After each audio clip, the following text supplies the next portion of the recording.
After years of marriage, I was told it was my turn to care for my husband's elderly parents full-time. When I refused, his family screamed, "You took vows. This is your duty." That night, I packed my bags. The next morning, they found a letter on the table and realized they'd made a huge mistake. Mark and I had been together for nearly 2 decades. No kids, by choice. We both had full-time jobs. He was an accountant. I was a project manager. We lived in the suburbs of Chicago in a decent house, both contributing financially, both working long hours. His parents, Margaret and Bill, were a nightmare. Margaret had never hidden the fact that she didn't like me. At our wedding, she made snide comments about my dress, how I wasn't the kind of woman she'd imagined for her son. When I hosted dinners, she'd critique my cooking. When I spoke, she'd act like I wasn't even in the room. Bill wasn't much better. He wasn't cruel, but he believed that women were there to serve. He never lifted a finger, never said, "Thank you," never even made eye contact unless he needed something. Despite all this, I tried. I showed up for holidays. I played nice. I put up with their passive-aggressive nonsense because I loved Mark, and I thought that's what marriage meant. Then, a few months ago, Margaret had a stroke. It wasn't major, but it was enough to leave her weaker, struggling with basic tasks. Bill, already in his late 70s, wasn't capable of taking care of her. They needed help. And, apparently, I was elected for the job. One evening, Mark sat me down like he was about to break devastating news. "They can't live on their own anymore," he said. I nodded, expecting him to talk about hiring a nurse, looking into assisted living, maybe discussing options. Instead, he said, "You should move in with them." I actually laughed. "Move in? You mean visit them more?" "No, I mean live with them full-time. Take care of them."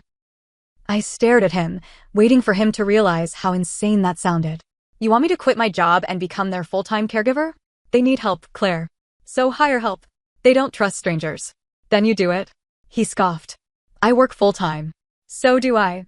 That's different." "Oh, that's different." Because, of course, my career, something I worked my ass off for, was less important than his. My time, my energy, my life? Disposable. I told him no. He got quiet, then said we'd talk about it later. The next day, his entire family showed up at my house. His mother, his father, his sister, his aunt, and even his cousin who never bothered speaking to me before. They all crammed into my living room like an intervention. Margaret, pale and weak from the stroke, sat in the recliner looking at me like I owed her something. His sister, the spokesperson of the group, said, "You married into this family. This is your duty." I laughed. "My duty?" Margaret nodded. "I took care of my in-laws when they got old. Now it's your turn." "I work full-time," I said. "You can quit," Mark's aunt chimed in. "And live off what?" Mark finally spoke. "I'll take care of you, babe." Right. The same man who complained when I bought groceries that weren't on sale. The same man who panicked every time an unexpected bill came up. His father sighed. "Women today don't have the same values." His mother sniffled. "This is why marriages fall apart these days." Mark's sister crossed her arms. "You took vows, Claire. In sickness and in health. That was about my husband. Not his entire family." And then, the real reason came out. Mark's sister didn't want to do it. She had kids. A life. She wasn't going to let her life be ruined. But mine? Mine was fair game. I stood up. "I'm not doing this." Margaret gasped like I had just slapped her. Mark stood, voice hard. "Claire, this isn't optional." I felt something snap in me. I looked at my husband, this man I had loved for nearly 2 decades, and realized something awful. I didn't love him anymore. Because how could you love someone who saw you as a tool? I didn't yell. I didn't fight. I just packed. While Mark was sleeping, I took everything I cared about, my laptop, my personal documents, clothes, sentimental things. I left my wedding ring on the dresser. Then, I grabbed a pen and paper and wrote a letter. A letter that would change everything. "Dear Mark, for 18 years, I have been your wife. I have loved you. I have supported you. I have sacrificed for you. I have cooked. I have cleaned. I have played the perfect wife while your family treated me like I was nothing. I have been patient. I have been kind. I have given everything I had. And now, when I have nothing left to give, you expect more. I will not be your parents' caregiver. I will not be your servant. I was your partner, Mark. But you never saw me that way. By the time you read this, I'll be gone. And you will realize that the person who took care of everything was me. Sincerely, Claire." I left in the middle of the night. No screaming, no fight, just quiet, cold resolve. I drove to a hotel across town and checked in with a bag full of my essentials and a heart that felt oddly light. For the first time in years, I felt free. But I knew it wasn't over. I turned off my phone before I went to sleep. When I turned it back on the next morning, the notifications flooded in. 32 missed calls from Mark. Voicemails from his mother, his sister, his aunt. A long, furious text from Mark that started with "WTF Claire?" I ignored it all. Instead, I forwarded my work email to my personal account, contacted a divorce attorney, and called my landlord. I had already put a deposit down on an apartment weeks ago. Maybe I hadn't fully realized I'd been preparing to leave, but looking back, the signs were all there. Still, I had no idea what kind of storm was about to hit. By the afternoon, I got the first real sign of how bad this was going to be. A knock at my hotel door. For a split second, my stomach dropped. Had Mark found me? I peeked through the peephole. It was my boss. What the hell? I opened the door. My boss, Rachel, stood there looking awkward as hell. "Claire," she started. "This is weird, but I just got a call from Mark." I felt my entire body go cold. "What did he say?" I asked, voice steady. Rachel sighed. "He told me you had a mental breakdown and quit your job. He wanted to know if I could send your work laptop home with him." Oh, he wanted to play dirty. I exhaled slowly. I did not quit my job. And I'm not mentally unstable. "I figured," Rachel said, nodding. "But I needed to hear from you." I clenched my jaw. "That bastard." Rachel gave me a sympathetic look. "I don't know what's going on, but maybe take a few personal days? I'll block your access for now, just so he doesn't try anything."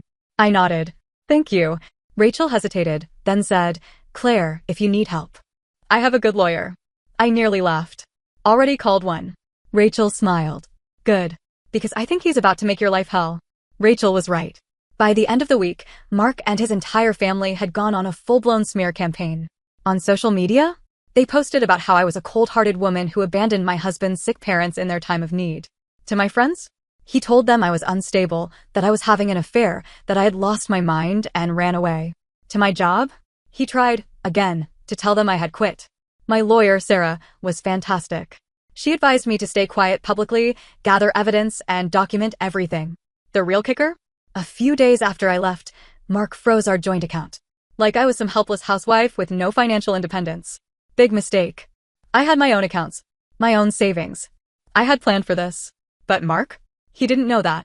So when I didn't come crawling back, he escalated. 1 week after I left, Mark found me. I had just left a meeting with Sarah when I saw him standing near my car in the parking lot. Arms crossed, face tight with anger. I considered turning around, walking back into the office. But no, I wasn't afraid of him. I walked straight to my car, keys in hand. "You really think you can just walk away?" Mark asked, voice low. I met his eyes. "Yes." His jaw clenched. "You're making a mistake." I shrugged. "You made it first." His lips curled. "You really think you can handle life without me?" I laughed. Right in his face. "You mean without the man who made me cook, clean, and tolerate his miserable family while he did nothing?" "Yeah. I think I'll be fine." His nostrils flared. "You're going to regret this." That's when I saw it, panic. He was losing control. I smirked. "I doubt it." Then, I got in my car and drove away. And Mark? He wasn't done yet. I should have known he wouldn't let it go. Mark wasn't the kind of man who handled losing well. For 18 years, he had been the one in control. He called the shots, made the decisions, and expected me to fall in line. But now, I wasn't falling in line. I was walking the hell away. And he hated it. A few days after our parking lot confrontation, I got an email from my bank. Alert, an attempt was made to access your personal savings account from an unrecognized device. My heart nearly stopped. I checked my account immediately. Everything was still there, but barely. Someone had tried to withdraw almost everything. I knew exactly who it was. Mark still had my old passwords. I got on the phone with my bank immediately. They confirmed the attempted transaction had been flagged as suspicious. When I asked where it was coming from, the rep said, "Looks like the login was from your home address." My stomach dropped. My home address. The home I left behind. The home Mark was still living in. Oh, he was bold. I locked everything down, changed every password, and froze my accounts just in case. Then I called my lawyer, Sarah. She sighed. "This is financial abuse. We can use this against him in court." I exhaled. Good. Because I'm done playing nice. Mark had never imagined a world where I would leave him. He thought he was invincible. He thought I would always be there. So when he realized I wasn't coming back, he panicked. He was in debt. He had always handled the bills, his choice, not mine. And guess what? He had lied. Behind my back, he had maxed out our joint credit cards. He had taken out loans I didn't know about. He had gambled away money, literally. He had spent years creating a financial disaster, assuming that when things got rough, I would fix it. But I wasn't there anymore. And suddenly, Mark was drowning. One morning, Sarah called me sounding furious. "I just got an interesting email," she said. "From Mark's lawyer." I frowned. "What now?" "They claim you already signed divorce papers." I nearly dropped my phone. "Excuse me?" Sarah sighed. "They sent over copies of the documents. The problem? They're forged." My mouth went dry.